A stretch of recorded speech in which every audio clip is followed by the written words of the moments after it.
Hello there, and welcome to the RareMindset channel. I'm so glad you found your way here. Tonight, you don't have to force anything. You don't have to solve your whole life in one sitting. You can simply rest and let your mind learn in the background the way the ocean shapes a shoreline, quietly, patiently, without strain. As you settle in, allow your breathing to slow just a little. Not perfect, not controlled, just softer around the edges. With each exhale, imagine your thoughts loosening their grip, like hands unclenching in warm water.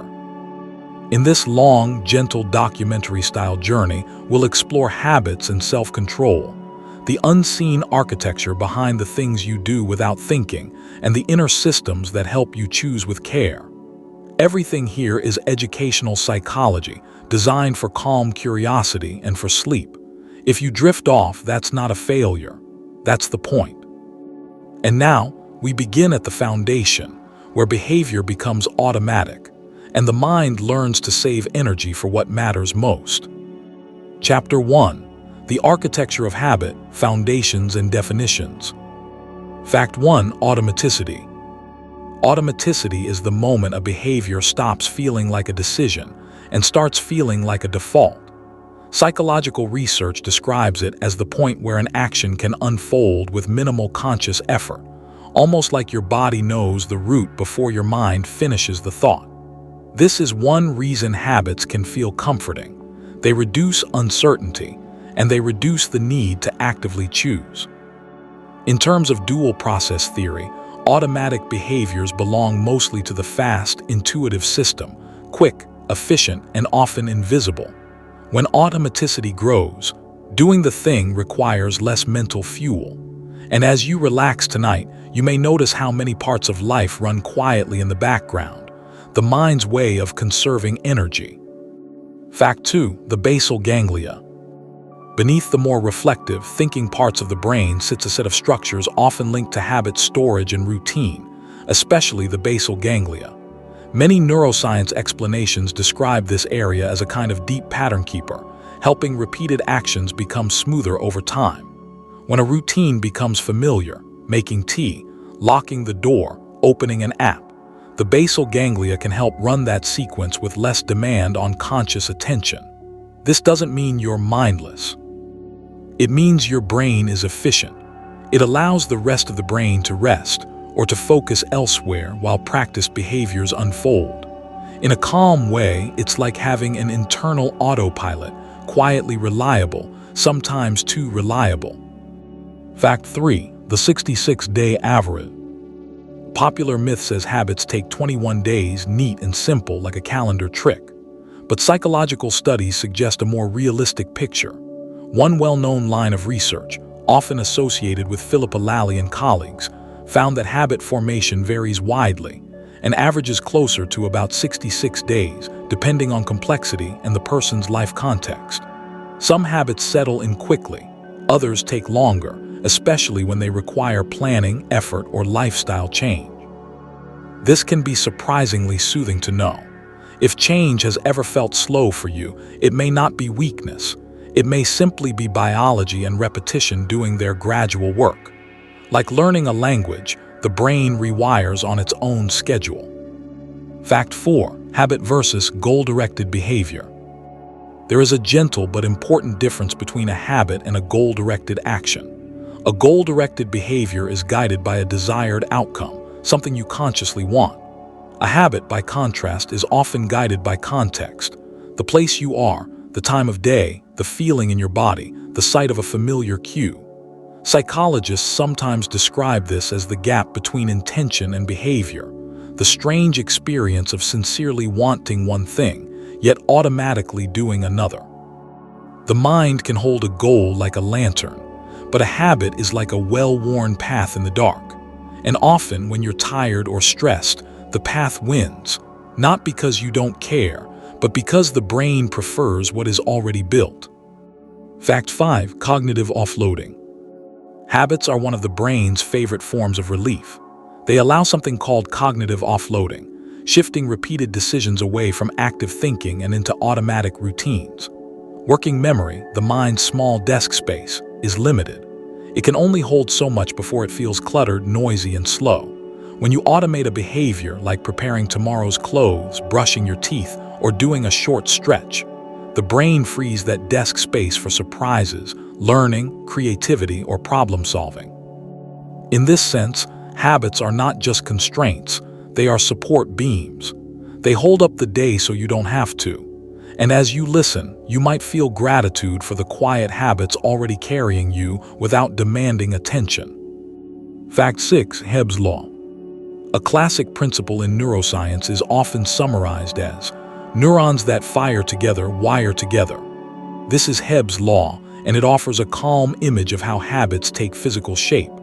When you repeat a behavior in a similar context, the same neural pattern activates again and again, like footprints in soft ground. Over time, those pathways become easier to travel, requiring less effort to trigger. This process is related to synaptic strengthening, where connections between neurons become more efficient with repetition. Importantly, it's not about perfection. It's about repetition with enough consistency that the brain says, "Ah, this pattern again." And slowly, quietly, the brain builds a smoother road where there used to be tall grass. Fact 7. The habit loop model. Many modern descriptions of habit formation use a simple, memorable pattern: cue, routine, reward. This habit loop model, popularized in public psychology writing and rooted in earlier behavioral research, helps explain why habits can feel so stubborn. First, there's a cue, something that signals the brain to begin. Then comes the routine, the behavior itself. And finally, a reward, something that satisfies a need, even briefly, such as comfort, stimulation, or relief. Over time, the brain begins to link the cue to the reward, and the routine becomes the bridge between them. This loop can be gentle and supportive, like a nightly wind-down ritual, or it can be unhelpful, like scrolling when you're lonely. Either way, the loop is a design. Fact 8. Context stability. Habits tend to form more easily when the environment stays stable. In a consistent setting, cues become clearer and more predictable, and the brain doesn't have to search for the right moment to act. Environmental psychology often emphasizes that behavior is not only personal, it's situational. If you practice a new habit in the same context, same chair, same time, same sequence, the mind starts to associate that setting with that action. It's like training a gentle reflex. This is one reason routines feel easier at home than on vacation, or easier during calm weeks than chaotic ones. Context stability reduces the brain's workload, and in a quiet way, it shows that discipline is not only inside you, it's also around you. Fact 9. Implementation intentions. Implementation intentions are a simple but powerful planning tool, often described as if-then statements.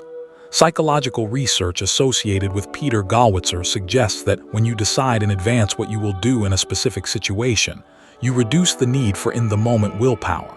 The mind loves clarity. If it is 7 a.m., then I will drink water. If I feel the urge to check my phone in bed, then I will place it on the dresser and breathe for 10 seconds. These statements work because they connect a cue to a prepared response, almost like preloading the habit loop with a healthier routine. The decision happens earlier when you're calm, like now, rather than later when you're tired. Fact 10. Behavioral flexibility. Healthy self-control is not rigid, it's flexible. Behavioral flexibility is the capacity to shift between automatic habits and conscious, goal-directed choices depending on what the moment requires. Sometimes you want the autopilot, routine, rhythm, and ease. Other times you need to override the default and choose differently. This flexibility is a quiet sign of cognitive control, an ability to notice what's happening and adapt without panic. In real life, flexibility might mean keeping your habit even when the day changes, by doing a smaller version or pausing a routine when it no longer fits your values. Rather than treating habits as chains, flexibility treats them as tools, useful, adjustable, and responsive. And tonight, just understanding this can be soothing. You're not broken if you adapt. You're intelligent. Chapter 2. The Biological Engine, Neurobiology and Brain Structures. Fact 11. Synaptic plasticity. Synaptic plasticity is the brain's quiet talent for change. Each time you repeat a behavior, whether it's a calming evening routine or a reflexive stress response, the connections between the neurons involved can strengthen, weaken, or rebalance. Neuroscience often describes this as the brain adjusting the volume on certain pathways based on what gets used. What you practice becomes easier to initiate, not because you're forcing it, but because the brain is learning what to prioritize. This is one reason habits can feel like they grow roots. The roots are real in a sense, patterns of connection becoming more efficient over time. And as you rest tonight, it can be comforting to remember. Change doesn't always arrive as motivation. Sometimes it arrives as quiet rewiring.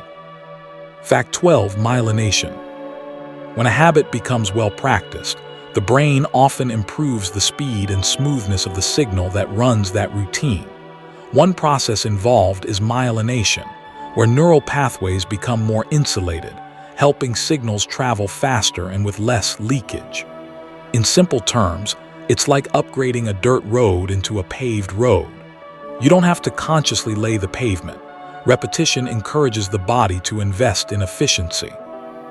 This is part of why a new habit can feel clumsy at first, slow, full of little stumbles, while an old habit feels effortless, like sliding into a familiar rhythm. Myelination reminds us that habits are not only psychological stories, they're physical skill pathways. With time, the brain builds what you repeatedly ask of it. Fact 13. The prefrontal cortex (PFC). The prefrontal cortex, often called the brain's executive area, plays a central role in planning, inhibition, and long-term decision-making. When you pause before reacting, when you choose a future benefit over an immediate impulse, the PFC is deeply involved. It's the part of you that can hold a goal in mind and steer behavior toward it, even when emotions tug in other directions. But the PFC doesn't operate in isolation. It negotiates with older brain systems that crave comfort and certainty, and it tends to work best when you're rested, supported, and not overloaded. In a gentle way, understanding the PFC can reduce shame. Self-control isn't just character. It's a biological process that depends on conditions. Fact 14. The amygdala's role. The amygdala is closely tied to emotional learning and threat detection. When stress rises, the amygdala can push the brain toward fast, familiar responses, especially ones that once provided safety, relief, or predictability. In those moments, the thoughtful guidance of the prefrontal cortex can become quieter, as if the brain is saying, "We don't have time to deliberate." This helps explain why people often return to old habits under pressure, even if those habits don't truly help in the long run. It's not simply lack of will, it's the nervous system choosing what feels immediately protective. In calm conditions, you can reflect and choose. In intense conditions, the brain may default to survival scripts. Learning this can soften self-judgment into understanding. Fact 15. The default mode network (DMN). When you're not focused on an external task, when you're daydreaming, reminiscing, or drifting toward sleep, another network often becomes more active, the default mode network. The DMN is linked to self-referential thinking, memory, and the inner narrative of me. It can be a gentle storyteller, but it can also replay familiar grooves, including habitual worries and well-worn thoughts. In that sense, habits aren't only what you do with your hands, they're also what your mind returns to when it has space. Many reflective practices like journaling or meditation gently reshape how the DMN spends its time. Tonight, as your attention loosens, you might notice your mind's default patterns, and without trying to fight them, simply recognize, even thinking has habits. Fact 16. Long-term potentiation (LTP). Long-term potentiation is one of the major mechanisms scientists discuss when explaining durable learning. When two neurons communicate repeatedly in a meaningful way, their connection can become stronger and more responsive over time. This strengthening is not just a brief spark, it can persist, supporting long-term memory and behavioral change.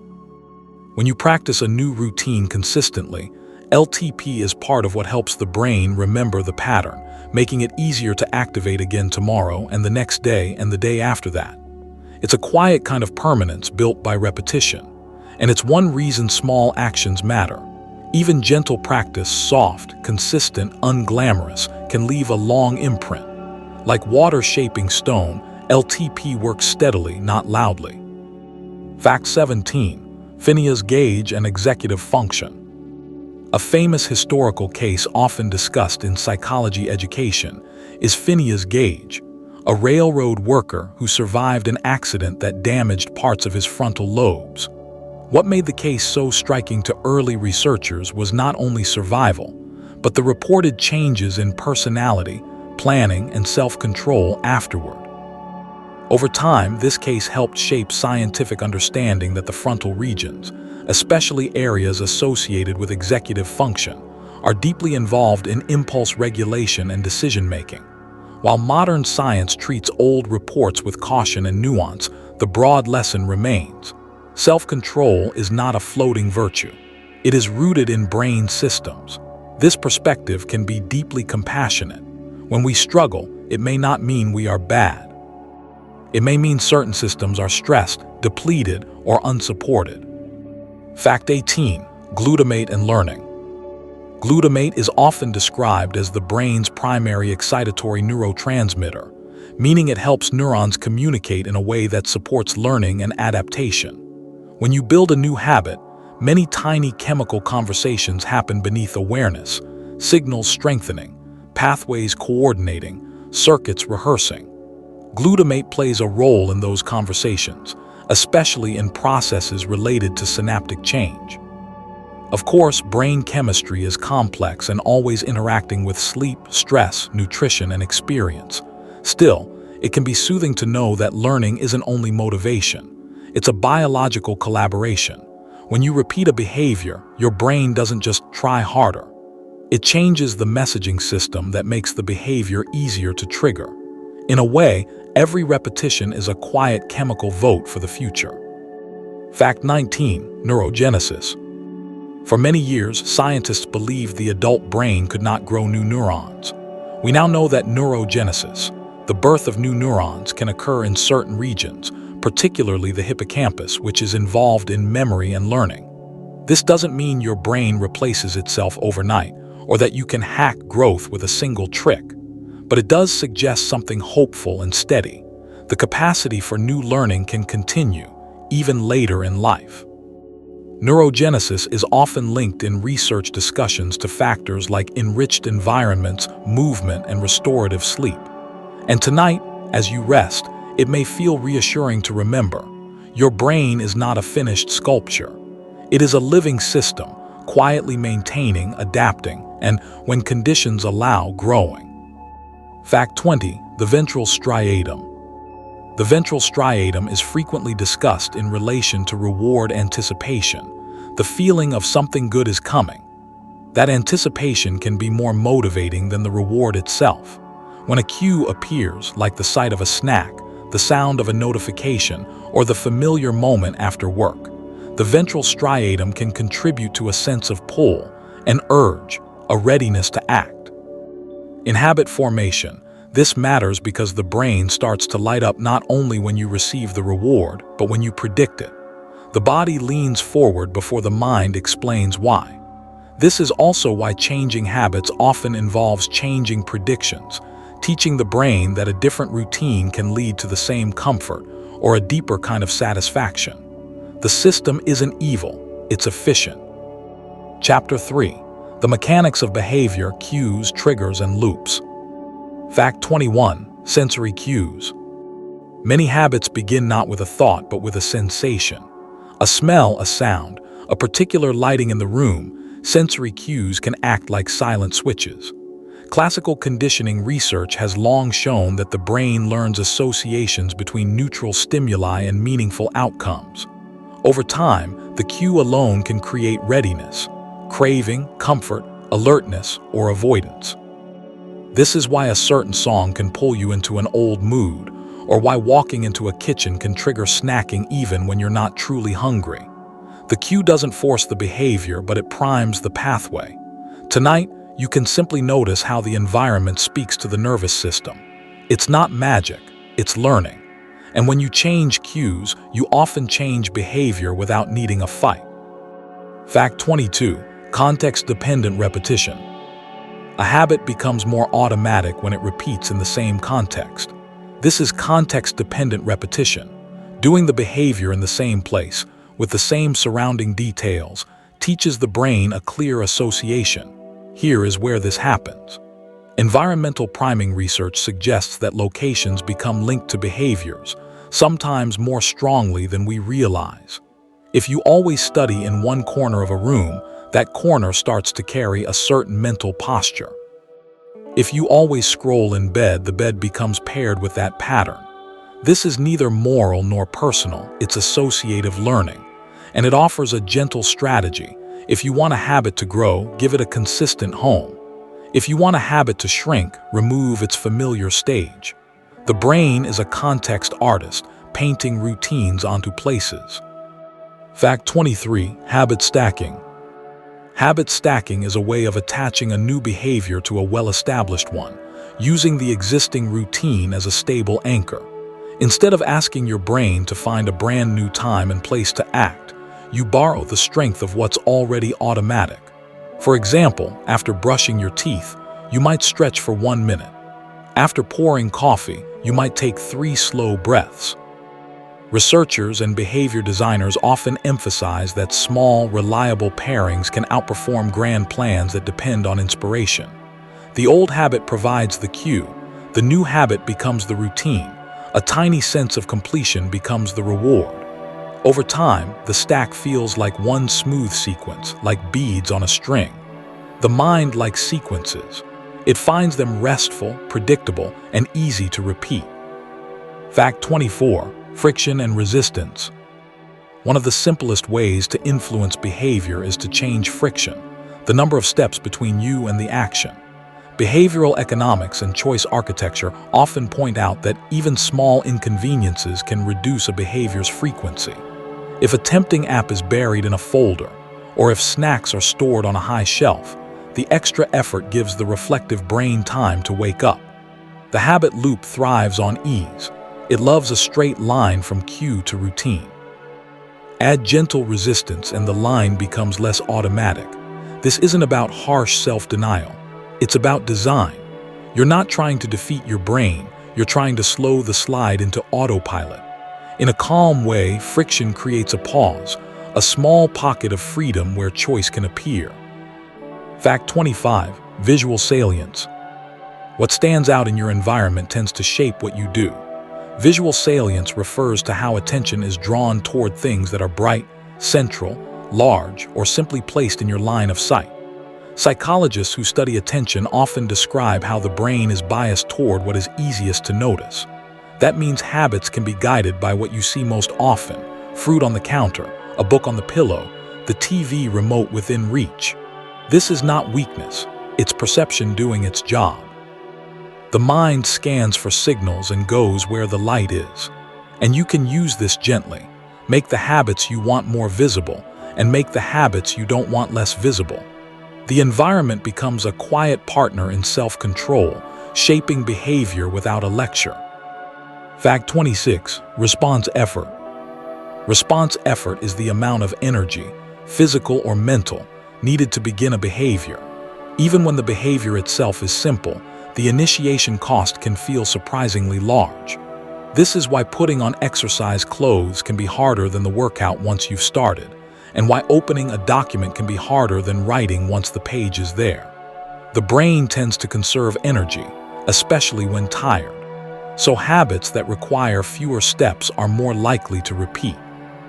This principle is sometimes linked to the least effort tendency found across many species. Yet there's a gentle trick hidden here. You can lower the starting cost, prepare the space, reduce decisions, make the first step tiny. The goal is not to become a machine, just to make the beginning softer. Fact 27. Temporal cues. Not all cues are objects or places. Some cues are time itself. Temporal cues happen when a specific time of day becomes associated with a behavior: morning coffee, afternoon checking, late-night snacking. This can connect to circadian rhythms, the body's internal clock that shapes alertness and energy patterns. Over repeated days, the brain begins to expect the routine at that hour, and expectation becomes craving or readiness. It can feel like a quiet pull that arrives on schedule. This is why changing a habit sometimes means changing the timing, shifting a routine earlier, or inserting a new ritual right before the old one would usually begin. Time is a powerful context. Even in darkness, the body knows what hour it is, and the mind, very patiently, follows what it has learned to expect. Fact 28. Reward devaluation. Reward devaluation describes something subtle, when the reward becomes less satisfying, yet the behavior still happens. In goal-directed behavior, if the outcome loses value, the behavior should fade. But with strong habits, the action can persist even when you no longer truly want the reward. This helps explain why people sometimes keep checking, biting nails, or scrolling even when it feels dull. The behavior is no longer a careful strategy. It's a stored routine triggered by context. In a quiet way, this is a sign of automaticity. The habit has separated from conscious preference. Understanding this can reduce self-blame. You're not choosing badly each time. Often, you're running an old program. Changing the program typically involves adjusting cues and routines, not just arguing with yourself. Fact 29. Micro-habits. Micro-habits are the smallest possible version of a behavior, so small that resistance has little room to grow. 2 minutes of reading, 1 push-up, opening the journal and writing 1 sentence. This approach uses a gentle logic. The brain often fears the size of the task more than the task itself. When the starting threshold is tiny, the mind is less likely to negotiate, delay, or rebel. Over time, micro-habits can expand naturally, but even when they don't, they preserve identity and continuity. They say, "I'm still the kind of person who shows up." Many behavior scientists emphasize that consistency is the real seed of automaticity, and micro-habits protect consistency on low-energy days when perfection would be unrealistic. They keep the thread unbroken. Fact 30. The urge surfing technique. Urge surfing is a mindfulness-based technique used in some therapeutic contexts to manage cravings and impulses. The idea is simple and calm. An urge rises like a wave, peaks, and then falls, whether you act on it or not. Instead of fighting the urge or obeying it, you observe it with curiosity. Where do you feel it in the body? Is it tight, warm, restless, heavy?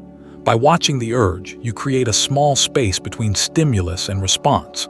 This space can be enough for self-control to return.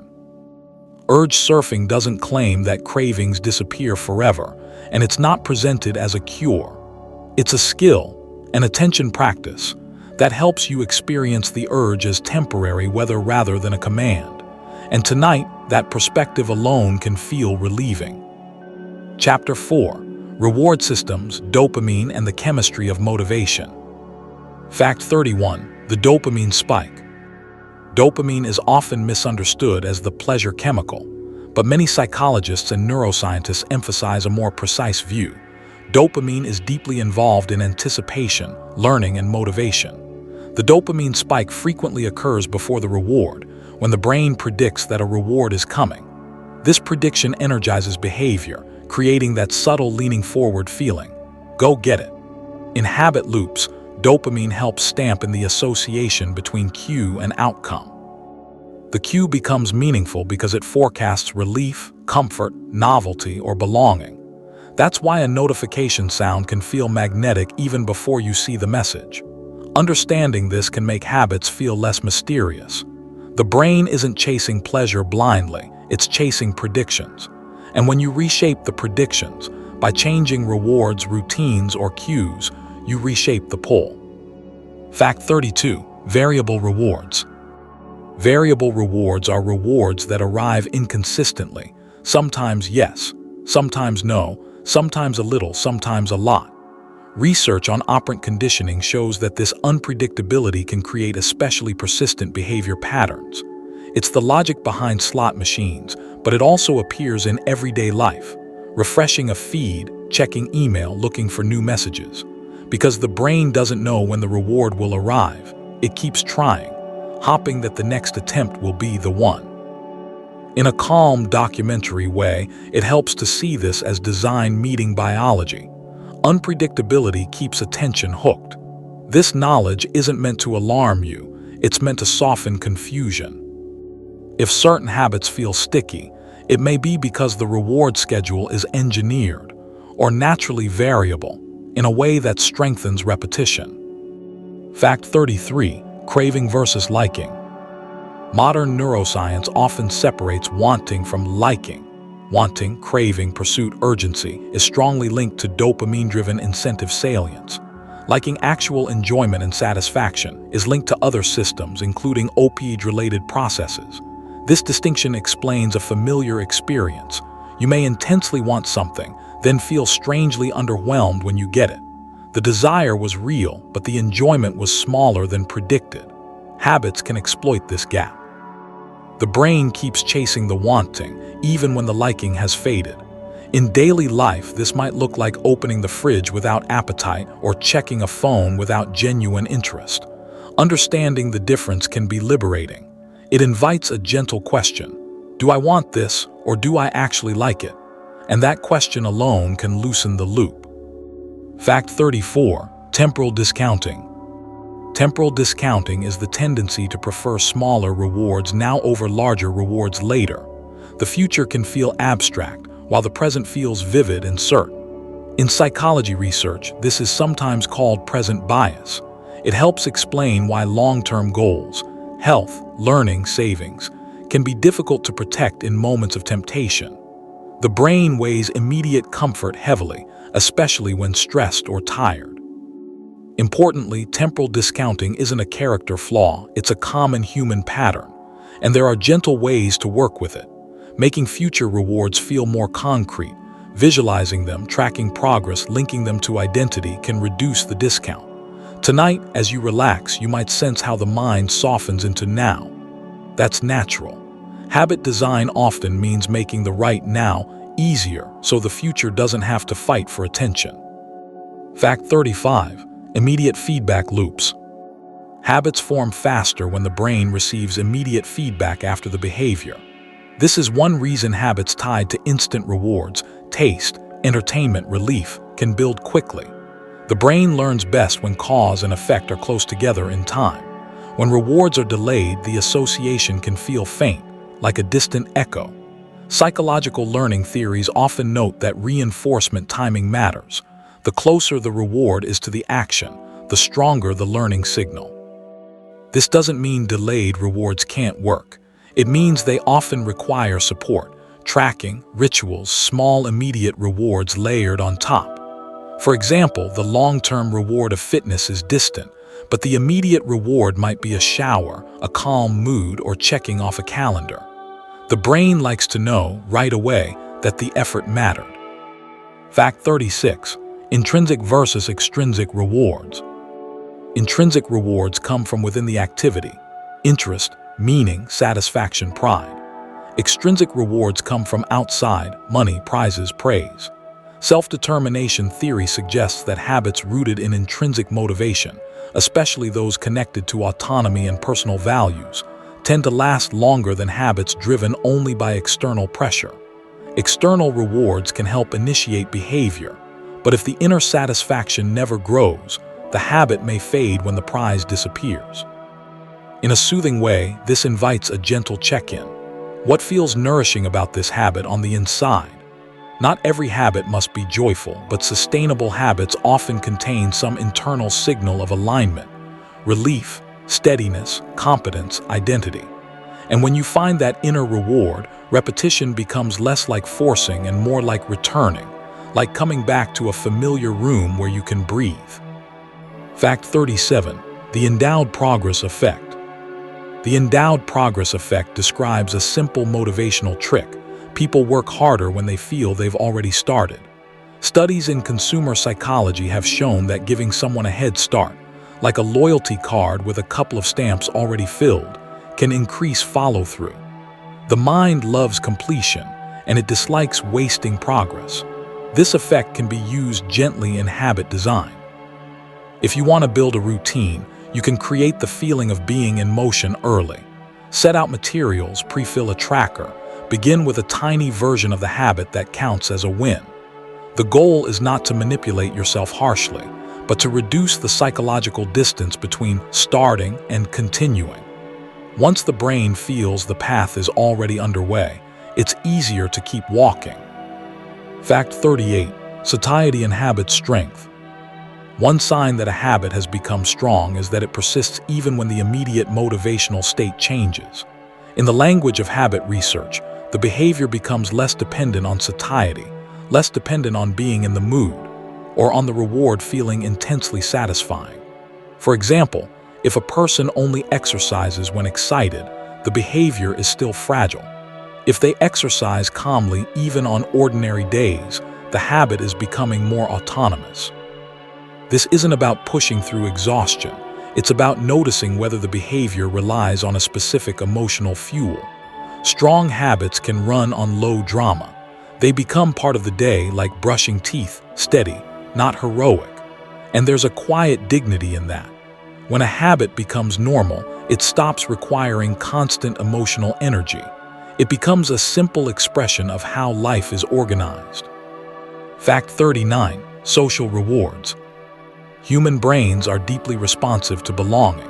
Social approval, recognition, and acceptance can function as powerful rewards, reinforcing behaviors in ways that feel almost automatic. Social reinforcement is not shallow, it's ancient. Being included historically meant safety. So when a habit earns social connection, being praised for consistency, feeling part of a group, sharing a ritual, your brain may tag that behavior as especially valuable. Neurochemical discussions sometimes include oxytocin in this picture, often associated with bonding and trust, though the full biology is complex. The main psychological point is steady. Habits that connect you to people can be easier to maintain than habits you do alone in isolation. And for sleep tonight, it can be comforting to remember that self-control isn't only private strength. Often, it grows best in warm, supportive social soil. Fact 40. The Zeigarnik effect. The Zeigarnik effect refers to the brain's tendency to remember unfinished tasks more than finished ones. Uncompleted actions create a kind of gentle mental tension, an open loop, that keeps returning to awareness. This can be useful. It nudges you back toward completion. But it can also disturb rest if your mind clings to unresolved plans at night. In habit building, the Zeigarnik effect can be used softly. Leaving a task slightly set up can pull you back tomorrow. For example, leaving a notebook open to the next page or placing your workout clothes where you'll see them. The brain dislikes incomplete patterns, so it seeks closure. And as you lie here listening, you might allow your mind to release any open loops for now. Sleep is also a form of completion, closing the day gently without forcing every thought to resolve. Chapter 5. The Executive Function, Understanding Self-Control. Fact 41. The Willpower Myth. The old idea that willpower works like a muscle that simply runs out has been challenged in modern psychology. The research conversation is nuanced, and scientists continue to refine what self-control truly depends on. Yet many findings suggest that beliefs, motivation, and meaning can shape how depleted you feel. When a task feels chosen, valued, or connected to identity, people often persist longer than when it feels forced. In other words, self-control isn't only about a limited tank of energy. It's also about how the brain interprets effort. This can feel strangely comforting. It means your difficult moments may not prove you're weak. They may reflect stress, context, or a mind that needs a clearer why. Tonight, let that soften you. Discipline can be designed, not just demanded. Fact 42. Delayed gratification. Delayed gratification is the skill of waiting for a better future reward instead of taking a smaller reward right now. It's often discussed through classic studies like the marshmallow test, though modern interpretations emphasize that trust and environment also matter, not just personal virtue. If you don't trust the future to be stable, the present becomes more valuable. This reframes self-control as something relational. Your brain asks, is waiting safe? And will the future payoff be real? Building habits can gently increase that trust. Each small promise you keep, one glass of water, one page read, teaches the nervous system that future, you is reliable. Over time, waiting becomes less painful because it becomes less uncertain.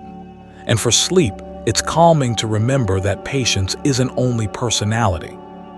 It's a learned sense of safety across time. Fact 43. Cool vs hot systems.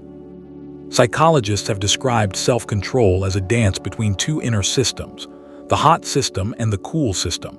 The hot system is fast, emotional, and impulsive. It responds to vivid cues, taste, temptation, anger, excitement. The cool system is slower, more reflective, and better at imagining consequences. When you are rested and calm, the cool system has room to speak. When you are stressed or overstimulated, the hot system can take the microphone. This isn't a moral failure. It's a predictable shift in brain priorities.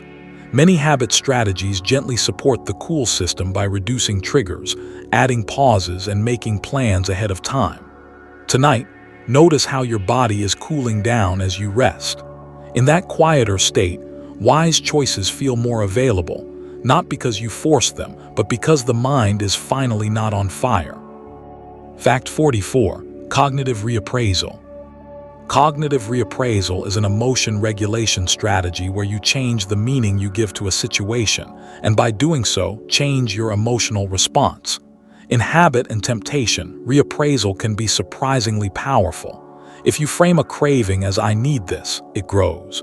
If you reframe it as "my brain is predicting relief," it often softens. You are not denying the urge, you are interpreting it differently. Research in psychology suggests that when we shift our appraisal, seeing temptation as temporary, seeing discomfort as training, seeing effort as self-respect, the emotional intensity can drop. And when intensity drops, choice expands. Reappraisal is not about toxic positivity. It's about gentle perspective, like stepping back from a painting so you can see the whole scene, not just the loudest color. Fact 45. Decision fatigue. Decision fatigue describes the feeling of mental weariness after making many choices, especially under pressure. Some research suggests that when the mind is overloaded with decisions, what to answer, what to buy, what to prioritize, it may default more easily to convenience and immediate comfort. Even if the science around decision fatigue is debated in details, the lived experience is familiar. Too many choices can make the brain feel heavy. This is one reason habits are protective. They reduce daily decision-making by turning repeated actions into defaults. For sleep tonight, you can imagine tomorrow becoming gentler, not through perfect willpower, but through fewer decisions. Prepare what you can. Simplify what you can. Let some choices become automatic, so your best thinking is saved for the moments that truly need it. Fact 46. Strategic ignorance. Strategic ignorance is a form of proactive self-control where you deliberately avoid information or cues that you know will trigger an unwanted impulse. It may sound strange at first, but it's deeply human. If you don't walk down the aisle that tempts you, you don't have to fight yourself there. If you don't open the app, you don't have to wrestle with infinite options. This approach respects a psychological truth. Attention is not neutral. What you see shapes what you want.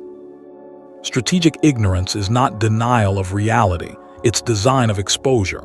It creates fewer sparks in the first place. In a calm way, it's like not keeping sweets on the bedside table and then congratulating yourself for resisting every night. Instead, you simply make resistance unnecessary. Peace becomes the strategy. Fact 47. Implicit beliefs. Implicit beliefs are the quiet assumptions you carry, often without realizing it. Beliefs about yourself, effort, and limitation. Some psychological studies suggest that people who believe willpower is not easily depleted may show better self-control in certain contexts, compared to those who strongly expect depletion. This doesn't mean you can think your way out of exhaustion. It means expectations can shape behavior, especially when conditions are moderate. If you believe I can't handle temptation, your brain may stop negotiating early. If you believe I can handle discomfort for a little while, you may stay with the choice longer. These beliefs work like background music, setting the mood for action. Tonight, you might experiment with a gentle belief, not grand, not magical, just steady. I can do small things consistently. Let that line settle in like a warm blanket. Fact 48, metacognition. Metacognition is thinking about your thinking. It's the ability to step slightly outside the mind's stream and observe it without instantly obeying it. In habit change, metacognition is like turning on a soft lamp in a dark room. You begin to notice patterns, the time you get restless, the feeling that precedes a snack, the thought that precedes procrastination. With this awareness, you gain options. You can pause. You can redirect. Psychological approaches often include self-monitoring for this reason, tracking not to punish yourself but to see clearly. And seeing clearly is calming. Tonight, as you listen, you might notice thoughts rising and falling. You don't have to chase them, just label them gently, planning, worrying, remembering. That small distance is metacognition, and it's one of the brain's most elegant skills. Fact 49, effortful control. Effortful control is a temperament-linked capacity to inhibit a dominant response and choose a less immediate one. Some people seem to have more of it naturally and some less, influenced by biology, early experiences, and environment. But it is not fixed like stone. It can be supported by routines, sleep, stress reduction, and practice. Effortful control shows up in small moments, not interrupting, staying with a boring task, pausing before reacting. In a soothing way, it's like holding a steady candle in a gentle wind. The candle may flicker, but it can be protected. Habits help protect it by reducing how often you need to fight impulses directly. And compassion strengthens it too, because shame drains attention and energy. Tonight, you don't have to judge your temperament. You can simply understand it and design around it. Fact 50, pre-commitment strategies. Pre-commitment strategies are choices you make now to protect future you from predictable temptation. Behavioral economists sometimes call these commitment devices, and the classic story is the Ulysses contract, binding yourself to the mast so you won't follow the sirens. In modern life, it might look like placing your phone outside the bedroom, scheduling a class you've paid for, or preparing healthy food before hunger arrives. The beauty of pre-commitment is that it shifts self-control earlier in time, to a calmer moment when your thinking is clearer. It reduces reliance on the heat of willpower later. This isn't about controlling yourself harshly. It's about treating your future state with kindness. Tonight, as your mind relaxes, you can imagine making gentle agreements with tomorrow, small rails that keep you steady when the path becomes foggy. Chapter 6. Environmental design, how space and context dictate action. Fact 51, nudge theory. Nudge theory suggests that small changes in how choices are presented can influence behavior without banning options. In other words, you can guide yourself gently instead of commanding yourself. If the healthier option is easier to reach, or the desired action is the default, you're more likely to follow it, especially when you're tired. This is not about manipulation. It's about recognizing how human attention works. Our brains are influenced by what is simplest, closest, and most obvious. A nudge might be placing water where you'll see it first, or setting a reading app on your home screen while hiding a distracting one. Nudges work because they respect reality. Most days, we don't make choices in a perfectly rational state. We make them in the soft, imperfect state of being human. Fact 52, the proximity effect. The proximity effect is simple and powerful. What is physically closer tends to be used more.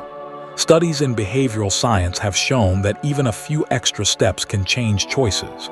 If the remote is on the table, the TV turns on. If the fruit is washed and visible, it gets eaten. If the guitar is on a stand, it gets played. Proximity reduces response effort and increases repetition. This is why the environment can feel like an invisible hand guiding you. You don't have to rely on constant self-control if you can rely on distance. Move the habits you want closer. Move the habits you don't want farther away. Tonight, imagine your space as a calm teacher. Not strict, not loud, just quietly arranging the world so your best intentions require less force to become real. Fact 53. Default bias. Default bias is our tendency to stick with the preset option. When something is the default, it feels normal, safe, and easy, and the brain tends to conserve energy by not changing it. This is why defaults are so influential in public policy and personal life alike. If the default evening is sit and scroll, that pattern repeats. If the default morning is drink water and open the curtains, that repeats too. You can design defaults by preparing your environment so the first, easiest option is the one you prefer. Default bias is not stupidity, it's efficiency. And for habit building, it's a gift. If you make the desired behavior the path of least resistance, you don't have to win a daily battle. You simply follow the track that's already laid down. Fact 54. Environmental priming. Environmental priming refers to how subtle cues in a space can activate certain thoughts, memories, and behaviors, often without conscious awareness. A yoga mat by the bed can whisper stretch. A notebook on the desk can whisper write. A bowl of candy can whisper taste. The cue doesn't force you, but it primes the mind like a gentle suggestion. Priming research has been debated and refined over the years, yet the everyday truth remains. Reminders shape behavior. Humans respond to symbols. We live inside meaning. When you curate your environment, you are curating the signals your brain receives. Tonight, consider the soft art of priming, not to pressure yourself, but to support yourself. Let your space become a calm companion that nudges you toward the person you're becoming, one quiet cue at a time. Fact 55. The broken windows theory of habits. The broken windows idea, originally discussed in social contexts, suggests that small signs of disorder can invite more disorder. In habit terms, a messy environment can sometimes loosen standards, making it easier to slip into automatic comfort behaviors. This doesn't mean clutter is immoral or that neatness is virtue.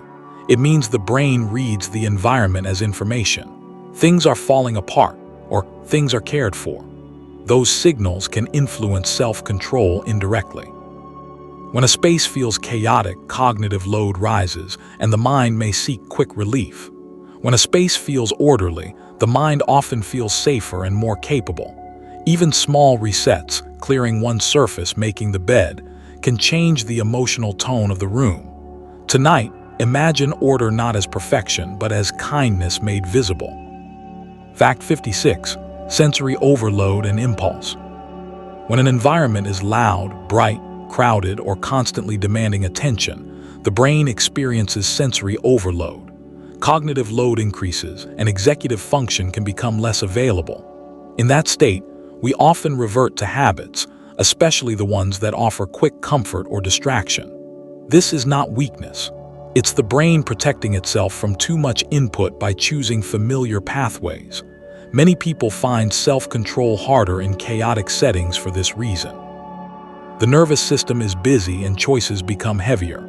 A calm environment, by contrast, supports the prefrontal cortex and makes pauses easier. For sleep tonight, you can treat your room as a sensory sanctuary.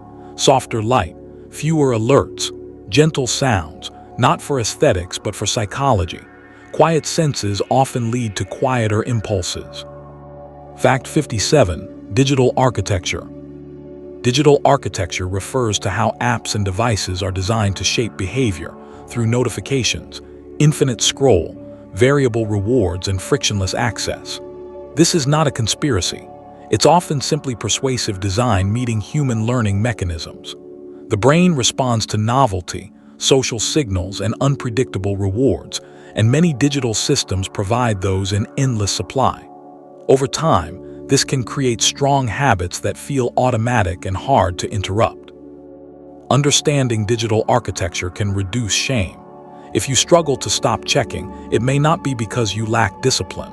It may be because you're interacting with systems built to keep attention engaged. A gentle response is to redesign your digital environment.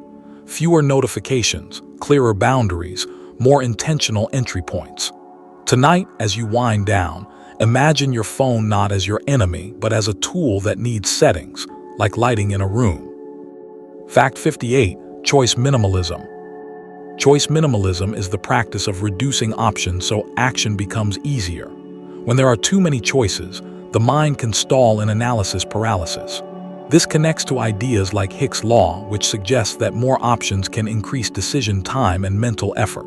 Habits thrive on simplicity. If your breakfast choices are endless, you may skip or choose impulsively. If your workout options are complicated, you may avoid starting. Minimal choices create smooth rails for the day. This is not about living rigidly. It's about removing unnecessary decision points so the important ones feel lighter. Tonight, imagine tomorrow with fewer forks in the road, fewer chances to negotiate with yourself. A calm routine repeated can feel like a lullaby in action, predictable, comforting, and easy to follow. Fact 59. The fresh start effect. The fresh start effect describes how temporal landmarks, Mondays, birthdays, a new month, a move, can make change feel more possible. Psychologically, these moments create a mental separation between old me and new me, offering a clean page. Research suggests that this framing can boost motivation because it reduces the weight of past failures. You're not dragging the whole story forward, you're beginning again. The fresh start effect can be used gently, without waiting for January 1st. You can create a fresh start through a small ritual, cleaning a space, changing a playlist, writing a new intention, taking a quiet walk. Tonight itself can be a temporal landmark. Sleep is the ultimate fresh start, closing one day and opening another. Let that be soothing. Renewal is built into time. Fact 60. Social architecture. Social architecture is the way a space is arranged to influence interaction, whether it invites conversation, focus, or solitude. A table facing inward encourages gathering. A chair angled toward a window encourages reflection. A shared workspace encourages visibility and accountability. Human factors research often shows that design shapes behavior because behavior follows pathways of ease. If you want a habit that thrives socially, like shared meals, study sessions, or family reading time, arranging the environment to support togetherness matters. If you want deep work or calm, the environment can support that too by reducing interruption cues. Social architecture reminds us that habits are not only personal decisions. They are shaped by the stage you live on. Tonight, you can imagine your home as a gentle director, setting scenes that make your best behaviors feel natural. Chapter 7. The long game: time, consistency, and the plateau. Fact 61. The 1% rule. The 1% rule is the idea that small improvements, repeated, compound into large change over time. In psychology, this aligns with the way habits build through incremental reinforcement and repeated neural activation. A tiny action may not feel impressive today, but it shifts the trajectory. Like a plane changing direction by 1 degree, the destination becomes different miles down the line. This perspective is especially soothing for people who feel behind. You don't need a dramatic transformation to begin. You need a small, repeatable movement in the right direction. The brain responds to consistency more than intensity. Tonight, let the 1% idea relax you. Big change does not require big drama. It often arrives as quiet accumulation, one gentle choice, then another, until the new path feels like home. Fact 62. The plateau of latent potential.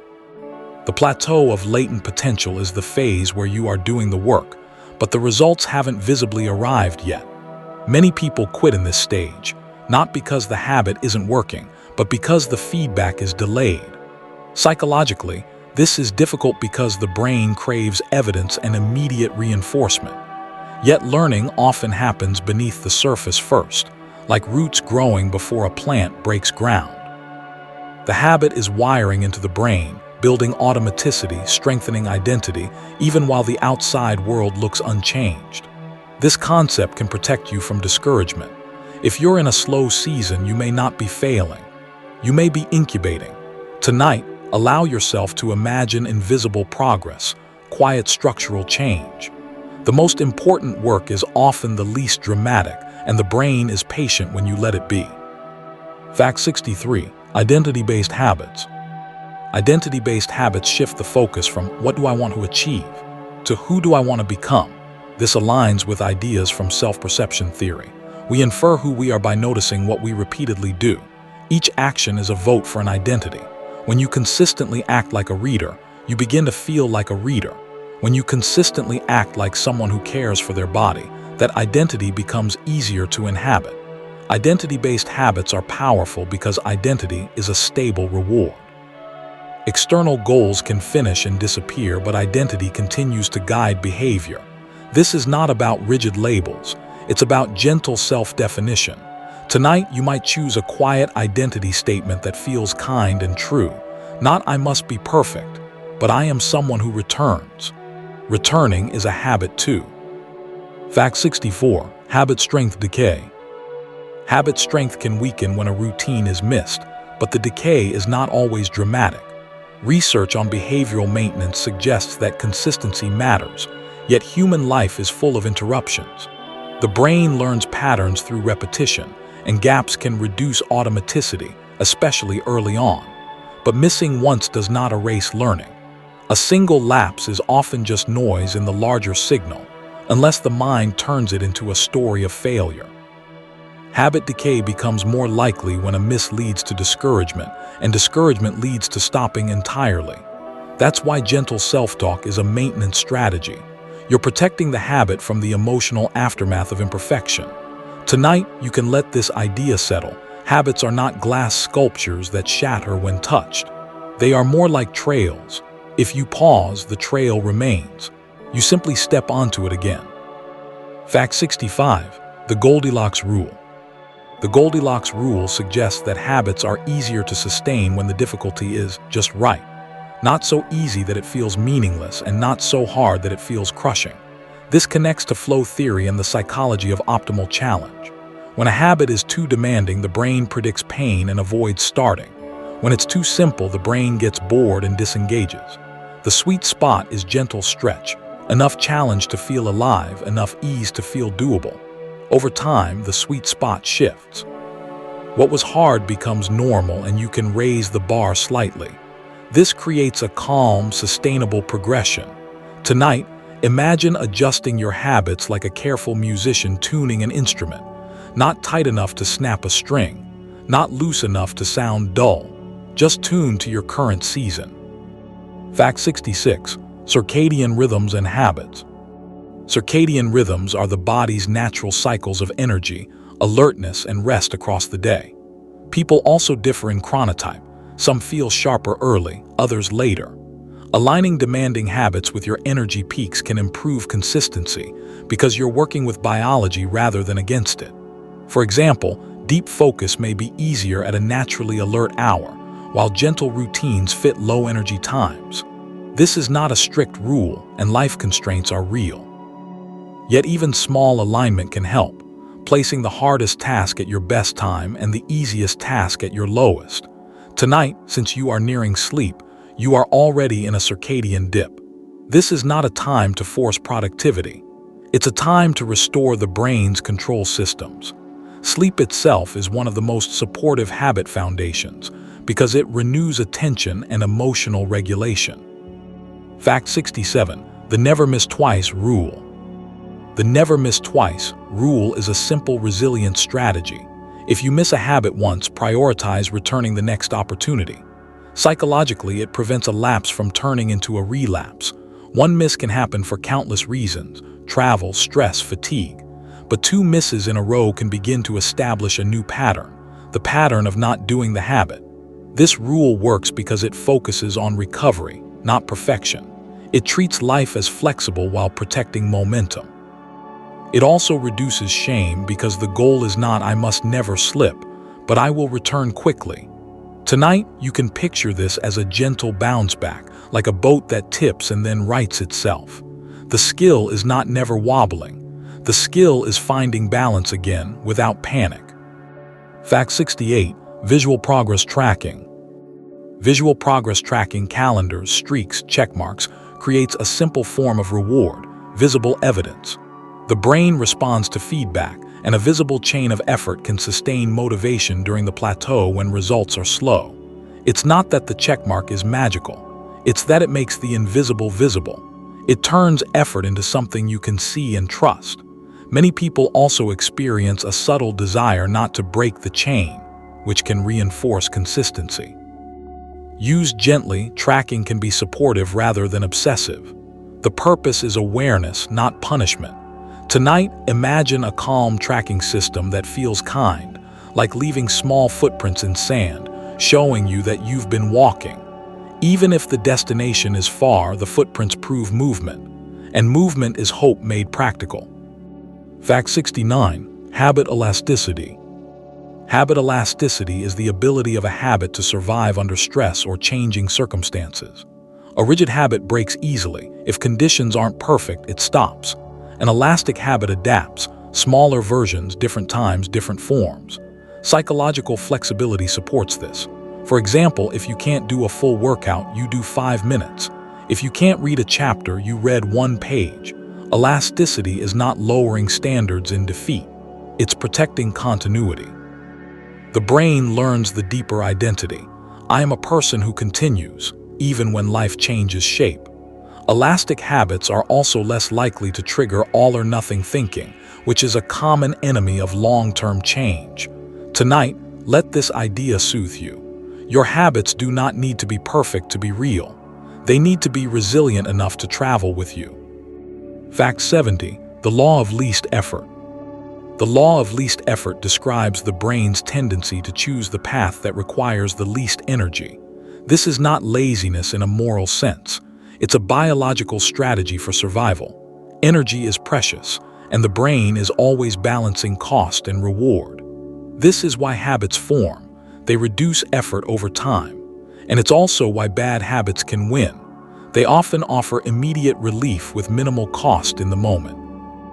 Understanding the law of least effort allows you to stop fighting yourself and start designing the path.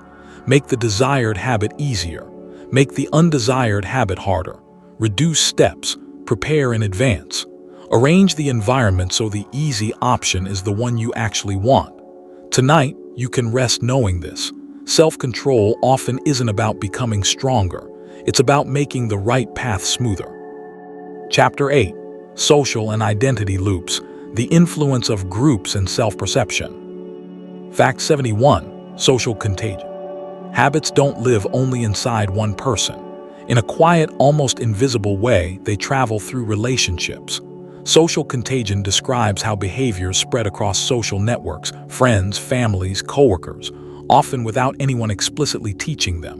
When you spend time around a certain rhythm of living, your brain begins to treat it as normal. Psychology connects this to social learning processes. We observe, we imitate, we adjust to fit in.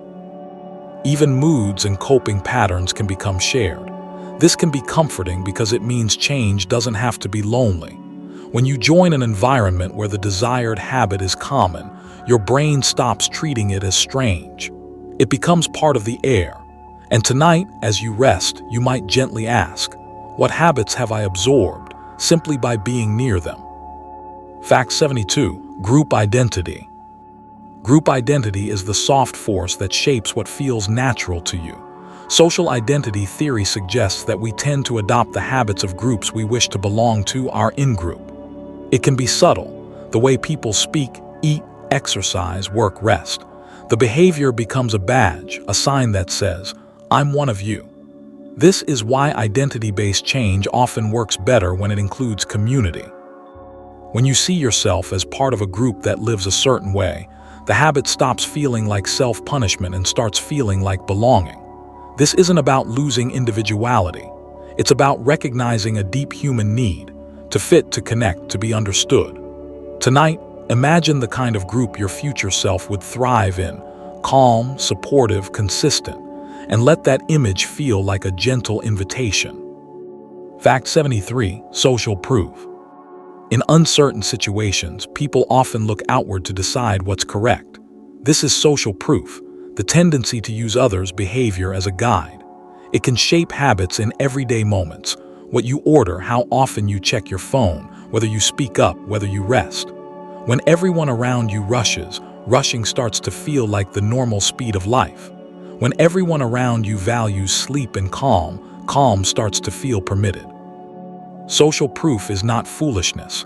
It's a shortcut the brain uses to reduce uncertainty. The challenge is that the crowd is not always wise for your goals. Tonight, let this thought settle softly. You don't need to do what is common. You can choose what is aligned.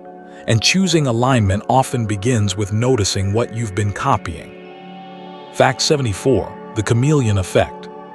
The chameleon effect is the unconscious tendency to mimic other people, posture, tone, pace, even small repeated behaviors. This mimicry often strengthens social bonding. It's like the nervous system quietly saying, "We are safe together." In daily life, it can shape habits without permission.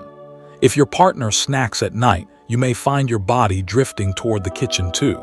If your friend speaks gently and moves slowly, you may soften around them.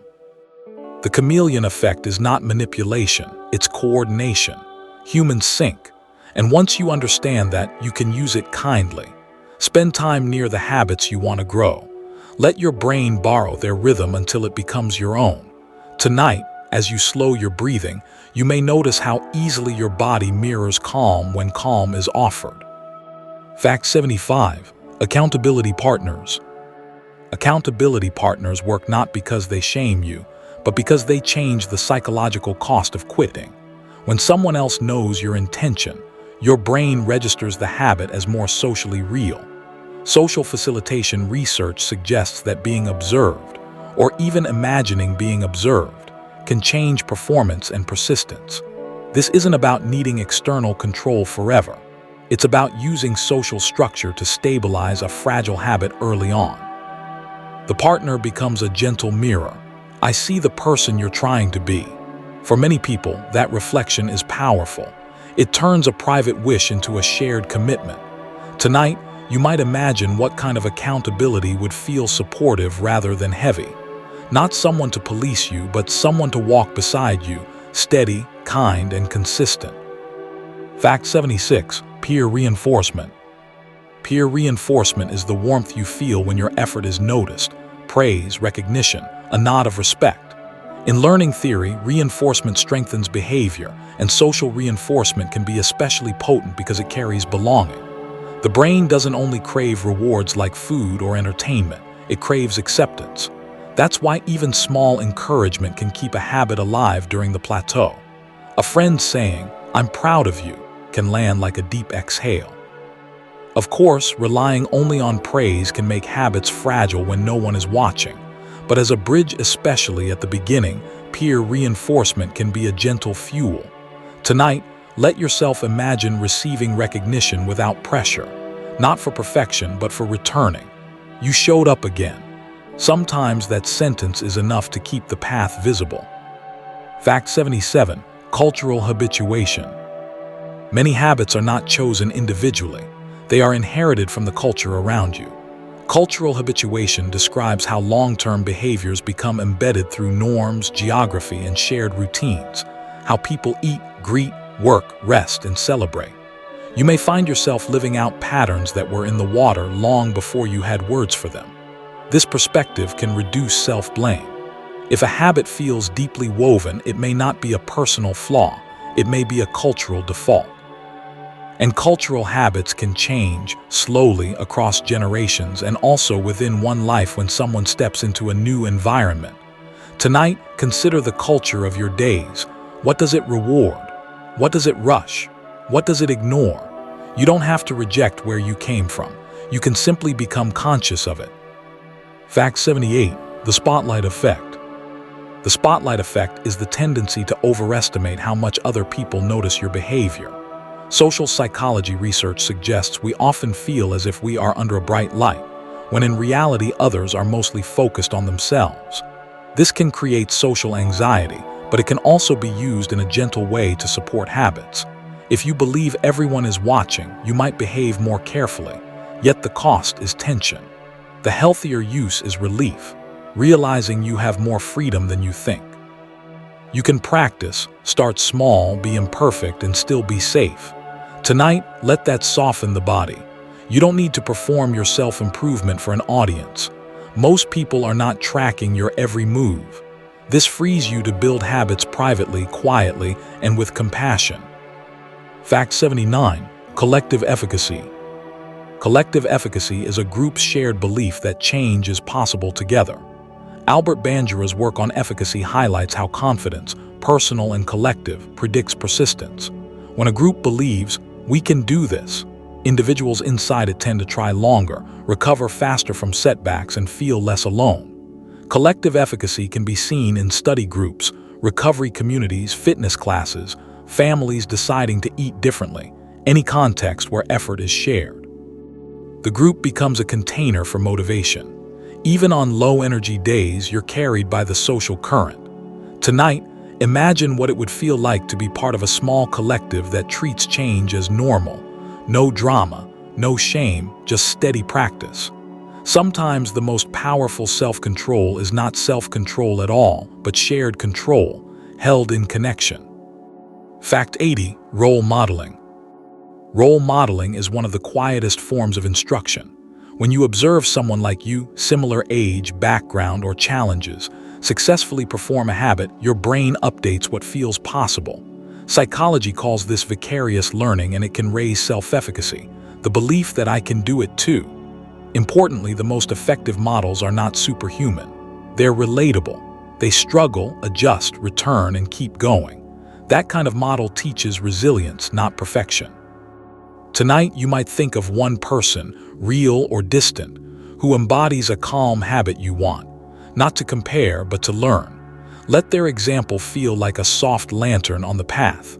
The brain often needs proof more than pressure. Seeing it done makes doing it feel real. Chapter 9. Intervention and deconstruction, breaking and replacing old loops. Fact 81. Habit reversal training, HRT. Habit reversal training is a behavioral approach often used to address repetitive behaviors by building awareness and then practicing a competing response. The first step is surprisingly gentle, noticing. Noticing the early signals, the context, the sensations that come before the habit. Then, instead of trying to stop, you practice an alternative action that makes the old routine harder to perform. The intention is not punishment, it's substitution with skill. HRT highlights an important psychological truth. Change begins earlier than the behavior itself. It begins at the first stirrings of the loop. Tonight, you can apply this idea softly to everyday patterns. If you want to reduce an unwanted routine, don't wait for the peak urge. Learn the pre-urge, the whisper before the shout, and meet it with a prepared, kinder action. Fact 82. Cue avoidance. Cue avoidance is one of the most practical insights in habit psychology. Removing the trigger is often easier than fighting the triggered impulse. Stimulus control strategies emphasize that willpower is fragile when cues are loud and constant. If the cue doesn't appear, the loop doesn't fully activate. This can feel like relief, because it means you don't have to win every moment. You simply reduce how many battles exist. Cue avoidance might look like not buying a tempting snack, not keeping the phone beside the bed, not walking the route that leads to an old pattern. It's not about fear of the world. It's about respecting your brain's learning history. Tonight, imagine designing peace. Not heroic resistance, just fewer sparks. When the room is quiet, self-control doesn't have to shout. Fact 83. The replacement rule. A key idea in habit change is that you usually can't delete a habit, you replace it. The old cue still appears, and the old craving still seeks a reward. The most stable change often happens when you keep the cue and the reward but swap the routine. This is sometimes called the golden rule of habit change. For example, the cue might be stress, the reward might be relief, and the old routine might be scrolling. A replacement routine could be a short walk, a stretch, a breathing practice, or a quick message to a friend. The brain learns slowly. This also works. Tonight, let this feel compassionate. You're not trying to remove your needs. You're trying to meet them differently.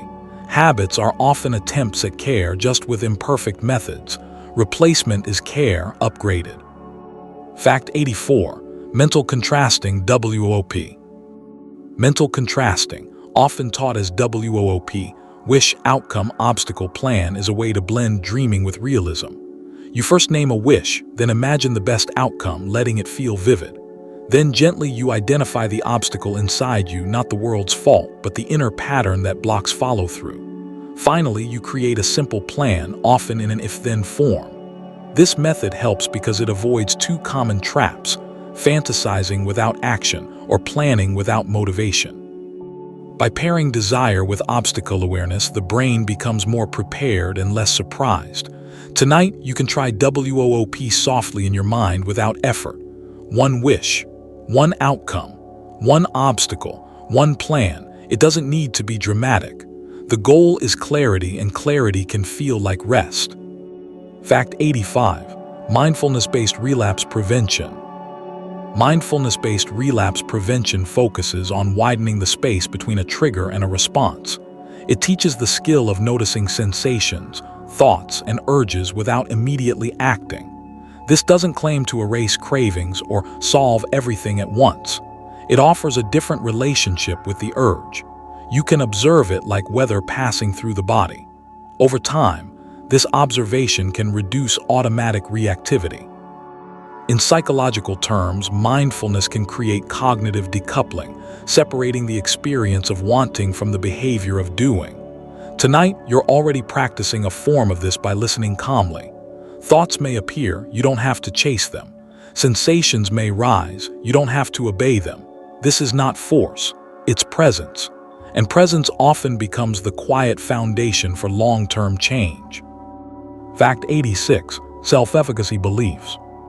Self-efficacy is the belief that you can influence your own behavior and outcomes. Research in social cognitive theory often finds that self-efficacy is one of the best predictors of whether someone persists through difficulty. When you believe you can, you try more strategies, recover faster, and interpret setbacks as temporary. When you believe you can't, effort collapses early. The soothing part is that self-efficacy is buildable. It grows through small wins, supportive feedback, and evidence collected over time. You don't need to feel confident first. You can create confidence by acting in tiny ways that prove you are capable. Tonight, let your mind rest on one gentle memory of follow-through. A moment you returned, a moment you tried again. That memory is not small. It is data, and data builds belief. Fact 87. The ironic process theory. Ironic process theory suggests that trying to suppress a thought can sometimes make it more persistent. The classic white bear effect shows how the mind keeps scanning for what you told it not to think about, and in scanning, it reactivates the very thought. This matters for habits because harsh suppression, don't crave it, don't want it, can amplify internal tension. A calmer approach is acknowledgement without obedience. There's the thought, there's the urge, there's the image. You don't feed it, but you also don't fight it like a war. Tonight, if an unwanted thought visits you, you can practice softness. Let it pass like a cloud across a dark sky. The sky doesn't panic when clouds appear. It remains the sky. This gentle stance often reduces the rebound effect of suppression. Fact 88. Stimulus generalization. Stimulus generalization describes how a habit learned in one context can spread to similar contexts. If you always snack while watching TV, you may start snacking whenever you sit on a couch, even in a different house. The brain learns categories, not just specifics. This is efficient learning, but it can also create confusion. Why am I doing this here too? Understanding generalization can help you design boundaries. If you want to contain a behavior, keep it linked to a narrow context. If you want to spread a good habit, practice it across varied contexts so it becomes flexible. Tonight, think of your habits like vines. Some vines wrap around one specific trellis, others reach outward when conditions feel familiar. Awareness of generalization helps you prune gently, choosing where the habit is allowed to grow. Fact 89. The extinction burst. When a reward-driven habit is no longer reinforced, when you stop giving it the usual payoff, it may briefly get worse before it gets better. This is called an extinction burst. a temporary spike in the behavior as the brain tries harder to obtain the expected reward. It's like pressing an elevator button repeatedly when it doesn't light up. In habit change, this can feel discouraging. I tried to stop, and the urge got stronger. But psychologically, the burst can be a sign that the loop is destabilizing. The brain is testing the old strategy before letting it fade. This is not a promise or a cure, just a pattern often observed in learning. Tonight, if you've ever experienced a rebound of craving, let it feel less frightening. Sometimes the system gets louder right before it quiets down. Fact 90. Forgetting versus overriding. Old habit pathways don't usually vanish completely. Neuroscience and learning theory often describe change as overriding rather than erasing. New pathways become stronger and more accessible, while old ones become less dominant, but still exist in the background. This helps explain why people can relapse after long periods. The older pathway remains available under stress or strong cues. Yet this is also hopeful, because it means you're not starting from zero each time you practice the new habit. You're strengthening a competing route. Over time, the new route becomes the brain's preferred road. Tonight, let this reduce self-judgment. If old habits sometimes reappear, it doesn't mean the new you was fake. It means your brain keeps archives. Your task is not to burn the archive. Your task is to build the present so strongly that the archive stays closed most days. Chapter 10. Metacognition and Mastery, Advanced Integration for Long-Term Growth. Fact 91. Meta-habits. Meta-habits are master habits that make other habits easier. They're often called keystone habits because they create spillover effects across life. Sleep routines, movement, mindful breathing, planning, and journaling can all function this way, not because they magically fix everything, but because they improve the conditions in which self-control operates. A good meta-habit reduces stress, increases clarity, and stabilizes energy. Then smaller habits become easier to maintain. The soothing insight is that you don't have to change 100 things at once. You can choose one habit that lifts many others, like raising the waterline so all boats float higher. Tonight, consider what your meta-habit might be. Something gentle enough to sustain. Something that makes the rest of your life feel less like effort and more like rhythm. Fact 92. Cognitive flexibility. Cognitive flexibility is the mind's ability to shift strategies when conditions change.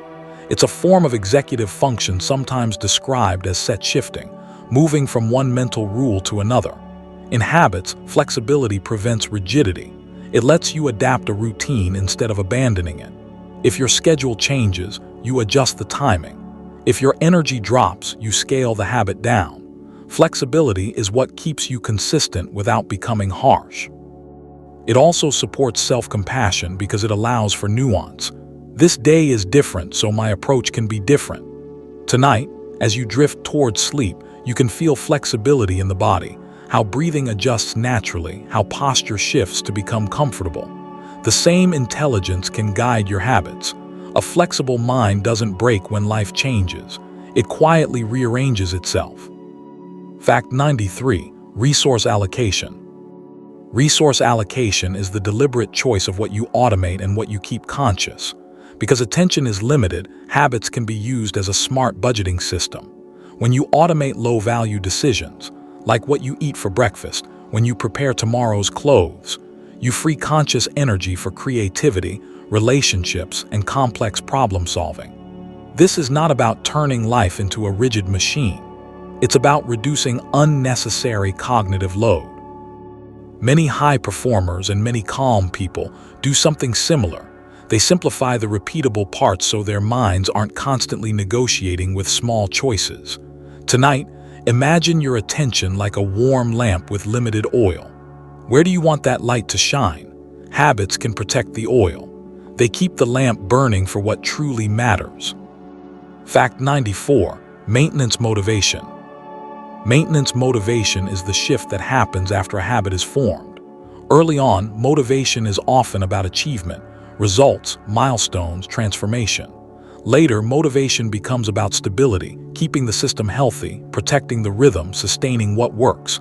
This shift matters because a habit that depends on excitement may collapse when excitement fades.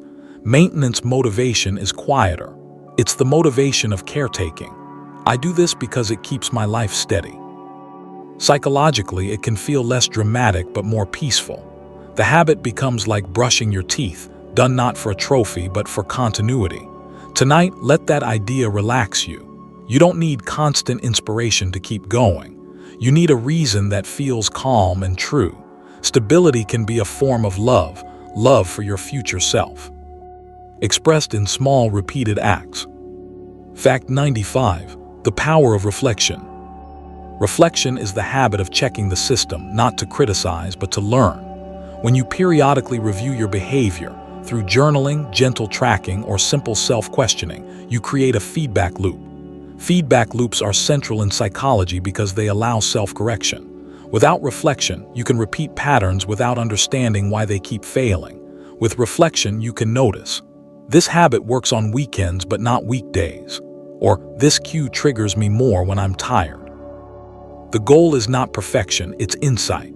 Tonight, you might imagine a calm weekly review as a soothing ritual, tea, soft light, a few notes.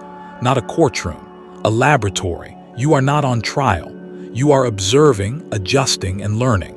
Reflection turns self-control into intelligence rather than force. Fact 96. Resilience and setbacks. Resilience in habit change often comes from how you interpret setbacks. If a lapse becomes proof I'm hopeless, it can trigger the what the hell effect, giving up entirely because the streak is broken. But if a lapse becomes data, information about stress, timing, cues, you are more likely to recover. Cognitive reframing supports this, shifting from shame to curiosity. The body relaxes when it isn't being attacked, and a relaxed brain can plan. Tonight, let setbacks feel normal, not fatal. Every long-term habit journey includes imperfect days. The difference is not the presence of lapses, it's the speed of return.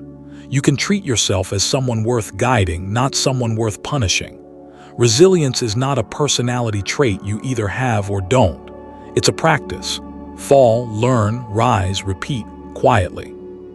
Fact 97. Value alignment. Habits aligned with core values tend to be more durable because they are reinforced from the inside. In acceptance and commitment therapy, values are described as chosen directions, like health, learning, family, integrity, not as goals you finish, but as ways you want to live. When a habit expresses a value, it feels meaningful even on hard days. The reward becomes deeper than comfort, it becomes self-respect. This doesn't mean the habit always feels easy. It means it feels worth it. Tonight, you might ask gently, what value does this habit serve? If you can name the value, you give the brain a stable reason to return. And if you can't name one, that's also valuable information. Value alignment is like a compass. It doesn't remove storms, but it keeps you oriented when the sky is unclear. Fact 98. Transcending the loop. There is a stage where a behavior becomes so integrated that it no longer feels like a habit project.